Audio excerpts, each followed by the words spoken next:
Hey, Assalamu alaikum everybody. So, I attended my first concert here in Egypt. Now, I don't normally attend concerts. I mean, I attended some fundraising concerts too, I believe, in Michigan and the Warp Tour way back in the day. Not that I listened to punk music or anything, but heard there was going to be a hip hop band. Man, I must have been in middle school or something, a long time ago. Um, but basically, I live with someone who's the assistant director for another program. They do a lot of activities that my program did in the summer, but I missed out because I was in Damascus, and so it's kind of like ta'weed, making up for it. Um, I went to a concert at the Alexander Center of Arts, Markazul Ibda, and Wusut al-Balad was the band, and hopefully I'll remember to post a link, or maybe someone can do that if I don't do it in the info thing, because there's a lot of videos right now. Oh man, really cool band. I really loved their music. Now, concerning their words, a lot of Egyptians also couldn't understand them. Even when you do understand and can make out what they're saying, it just didn't make sense. It was, and come to think of it, there are a lot of bands actually in the U.S. who I just don't understand. Now, when it comes to hip hop and rap, it comes very easy to me, alhamdulillah. I can understand it. Just even if they're speaking very quickly, I can understand it. It just comes easy to me. But for other music, even when they're singing very slowly, I don't know why I can't make out the words. Um, but they had a very cool style. They were talented. They were awesome. I had a blast. I met folks from the other program, and hopefully, I think I memorized all their names by now, which is good.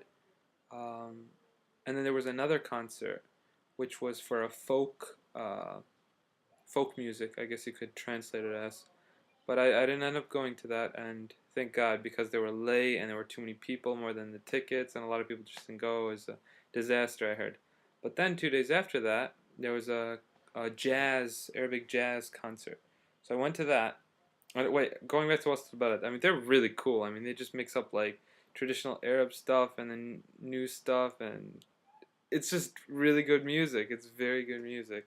Um, the jazz concert. Everyone was talented in and of themselves, but they just didn't click. It wasn't like Wast al-Balad at all. And I was reading in Outliers, um, written by Malcolm Gladwell, that the Beatles got really good because they got 10,000 hours in of practice together. And it seemed like this jazz band, and I forgot their name, I mean, they had one or two like good songs, but they just weren't flowing together. And I thought that was a pretty big problem. Now, what was interesting is that the two guys who weren't Egyptian weren't part of a band. The Jordanian with the flute type instrument and the Iraqi, and he was a young guy, must have been younger than me. Um, that big flat thing with the strings? It's like a big guitar with many strings. It's the Arabic music thing. I don't know what it's called in Arabic or English, but they played very well and probably played the best. Now, the guy in the center, he was wearing all white, had a white beard, white hair, and he made everybody else, I'm sure it was him, wear black to distinguish himself. And he would come in, everyone would clap for him. But I don't know, he wasn't. I mean, he was good, but a lot of the times he was just bad. And he was on the drums, so first time I see a band where the guy with the drums is in the center and he's at the front and he's like the leader, the head guy. There was another concert yesterday, but I didn't go to that, and it was a Chinese. So Chinese people came, and it was classical music. I love classical music, and I would have loved to have gone, but I just couldn't because of time. Um, oh, and then I went to the cinema. I saw my first 3D movie. Now it's not like 3D. It was like Treasure Island or something I saw. I don't even know where. Maybe SeaWorld, where everything was just at you, and you felt like the bees were right in front of you. And they sprayed water at you.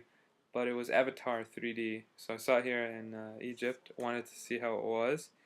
I don't know, maybe the glasses weren't working too well for me, or maybe it's my eyesight, because I think I have a small prescription. The last time I went and got my eyes examined, doctor said I had the choice. I mean, it did kind of look 3D, like it was there, but I don't know, I wasn't really feeling it.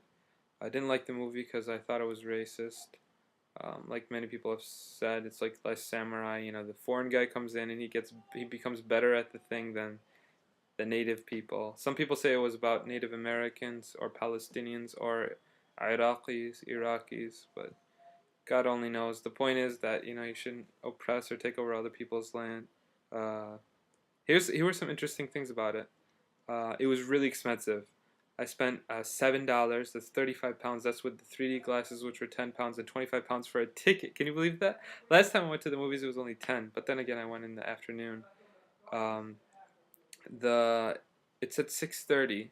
When we got there, the preview started at 6:45. So even the movies start late here.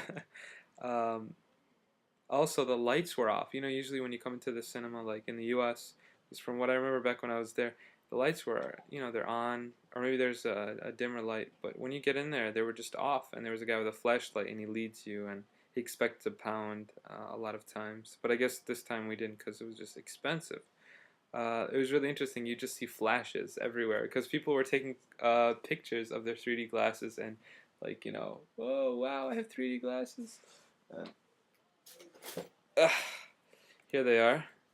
Put them on for you just to see how goofy they look. Yeah, they really do look goofy.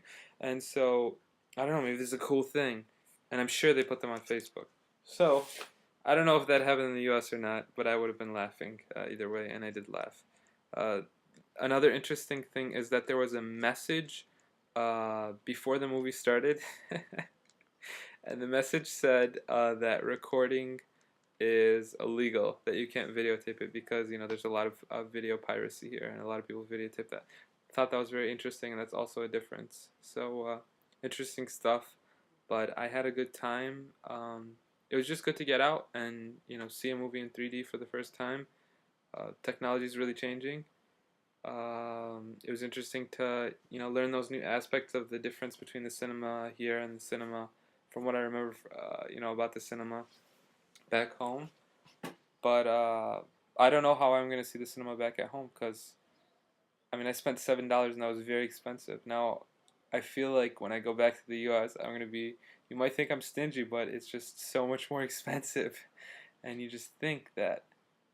Remember, I went to London, one-way ticket on the tube or in the tube. I don't know the harf jar or preposition to use in English in that scenario, but it was £8. That's more than I pay a month for transportation. That's a one-way without an Oyster card. So things are expensive in other parts, and I don't know what's gonna happen when I go back to the U.S. I won't want to buy anything, and I'll just be like, oh my God, everything's so expensive. So we'll see. It's a different mindset. You start thinking in a different currency. I'm trying to think more in centimeters, and I'm getting pretty good at the Celsius thing, but it's different language, different dimensions, different measurements, and yeah, it's a whole different world. So yeah, exciting stuff, and assalamu alaikum.